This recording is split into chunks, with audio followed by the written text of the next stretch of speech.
జై శ్రీరామ్, జై హనుమాన్. శ్రీ హనుమాను గురుదేవులు నాయద పలికిన సీతారామ కథ, నే పలికద సీతారామ కథ.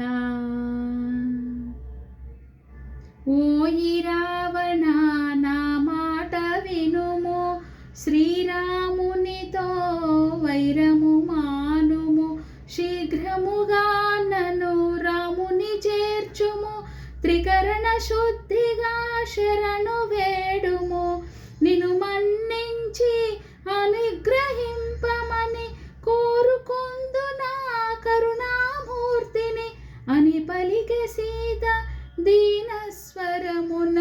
తృణము కన్నా రావణుడే హీనమన, శ్రీ హనుమాను గురుదేవులు నాయద పలికిన సీతారామ కథ, నే పలికద సీతారామ కథ.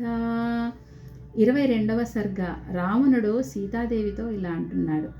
ఓ సీత, నీవెంత గడసరివే, ఎవరితో ఏమీ పలుకుచుంటివే, ఎంతటి కర్ణ కఠోర వచనములు, ఎంతటి ఘోర అసభ్య దూషణలు, నీపై మోహము నన్ను బంధించెను, లేకుండా నిండు వధించెయుందును అని గర్జించెను ఘనతర గాత్రుడు, క్రోధోద్దీప్తుడై దశకంఠుడు.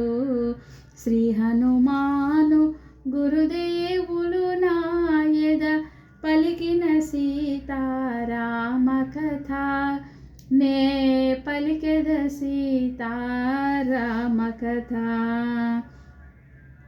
నీ కొసగిన ఏడాది గడువును 2 నెలలలో తీరిపోవును, అంతదనుక నిన్నంటగా రాను, ఈలోపున బగోగులు కనుగొను, నన్ను కాదను నిన్ను కనుకరించెను, పాకశాలకే పంపించెదను అని గర్జించెను ఘనతర గాత్రుడు, క్రోధోద్దీప్తుడై దశకంఠుడు. శ్రీ హనుమాను గురుదేవులు నాయద పలికిన సీతారామ కథ, నే పలికద సీతారామ కథ. జై శ్రీ సీతారామచంద్ర భగవాన్ की जय. శ్రీ సీతారామచంద్ర భరత లక్ష్మణ శత్రుఘ్న హనుమాన్ की जय. श्री राम, जय हनुमान.